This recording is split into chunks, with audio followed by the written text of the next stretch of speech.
నమస్తే, welcome to #you. నేను మీ వరుణ్. తెలంగాణ రాష్ట్రంలో గత 2 పర్యాయాలు కూడా పాలన సాగించినటువంటి బీఆర్ఎస్ పార్టీ 2023లో జరిగినటువంటి అసెంబ్లీ ఎన్నికల్లో ఓటమి పాలైంది. ఇక తెలంగాణ రాష్ట్రంలో కాంగ్రెస్ పార్టీ అధికారంలోకి వచ్చింది. సీఎం రేవంత్ రెడ్డి పగ్గాలు చేపట్టి కొంత దూకుడుగా పాలన కొనసాగిస్తున్నాడు అని చెప్పేసి మనం స్పష్టంగా చెప్పుకోవచ్చు. సో ఈ క్రమంలోనే బీఆర్ఎస్ పార్టీ నుంచి చాలా మంది రేవంత్ రెడ్డి సమక్షంలో పార్టీలో చేరేందుకు రెడీ అవుతున్నారు అని చెప్పేసి కొంత తెలుస్తున్నటువంటి పరిస్థితి. ఇప్పటికే పలువురు ఎమ్మెల్యేలు కూడా కాంగ్రెస్ కు సంబంధించినటువంటి నాయకులతో టచ్ లో ఉండడం, సీఎం రేవంత్ రెడ్డితో టచ్ లో ఉండడం కొంత చర్చనీయంగా మారింది. సో ఇప్పటికే పలువురు బీఆర్ఎస్ నేతలు కూడా కాంగ్రెస్ తీర్థలు పుచ్చుకోగా ఇక తాజాగా మాజీ సీఎం కేసీఆర్ సొంత నియోజకవర్గమైన గజ్వేల్లో కూడా బీఆర్ఎస్ పార్టీకి షాక్ తగిలింది అని చెప్పి స్పష్టంగా చెప్పుకోవచ్చు.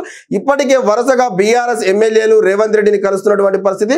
తాజాగా బీఆర్ఎస్ పార్టీకి చెందినటువంటి ఎమ్మెల్సీ పట్నం మహేందర్ రెడ్డి కూడా రేవంత్ రెడ్డిని కలిశారు. ఆయన కాంగ్రెస్ పార్టీలో జాయిన్ అవ్వడానికి ముహూర్తం కూడా ఫిక్స్ అయింది. సో త్వరలో బీఆర్ఎస్ పార్టీకి షాక్ ఇవ్వనట్లుగా కూడా కాంగ్రెస్ లో చేరుతున్నట్టు కూడా చెప్తున్నటువంటి పరిస్థితి.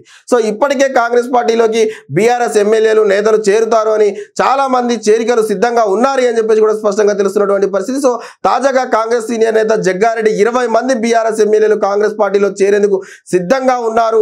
పార్లమెంట్ ఎన్నికలలోపే వారంతా కూడా పార్టీలో చేరేందుకు అవకాశం ఉంది అని చెప్పేసి కూడా కొంత కీలకంగా వ్యాఖ్యలు చేసినటువంటి పరిస్థితి. సో ఈ తరుణంలోనే మరోవైపు పెద్దపల్లి పార్లమెంట్ సభ్యుడిగా ఉన్నటువంటి బీఆర్ఎస్ నేత వెంకటేష్ నేత కూడా కొంత పార్టీకి షాక్ ఇచ్చి కాంగ్రెస్ లో చేరారు. సో తాజాగా కేసీఆర్ నియోజకవర్గమైనటువంటి గజ్వేల్లో కూడా గులాబీ పార్టీకి షాక్ తగిలింది అని చెప్పుకోవచ్చు. తూఫాన్ మున్సిపాలిటీలో 7 కౌన్సిలర్లు బీఆర్ఎస్ పార్టీకి రాజీనామా చేసి కాంగ్రెస్ తీర్థం పుచ్చుకున్నటువంటి పరిస్థితి. సో వారంతా పొన్నం ప్రభాకర్ ఆధ్వర్యంలో కాంగ్రెస్ కండువా పుచ్చుకున్నారు. సో అంతేకాకుండా మున్సిపల్ చైర్మన్ వ్యవహార శైలిపై కూడా బీఆర్ఎస్ పార్టీకి చెందినటువంటి నేతలు ఎవరైతే ఉన్నారో బీఆర్ఎస్ చైర్మన్ హయాంలో మున్సిపాలిటీలో జరుగుతున్నటువంటి అవినీతి అక్రమాలపై వారంతా కూడా తీవ్ర స్థాయిలో ఆరోపణలు చేసినటువంటి పరిస్థితి. సో ఒక పక్క కేసీఆర్ పార్టీ శ్రేణులను ఏకతాటిపై నడిపించే ప్రయత్నం చేస్తూ ఉంటే మరోవైపు ఒక్కొక్కరుగా పార్టీ జారుతున్నటువంటి పరిస్థితి ఉంది. సో గులాబీ బాస్కు వరుస షాకులు ఇస్తున్నారు అని చెప్పి స్పష్టంగా చెప్పుకోవచ్చు.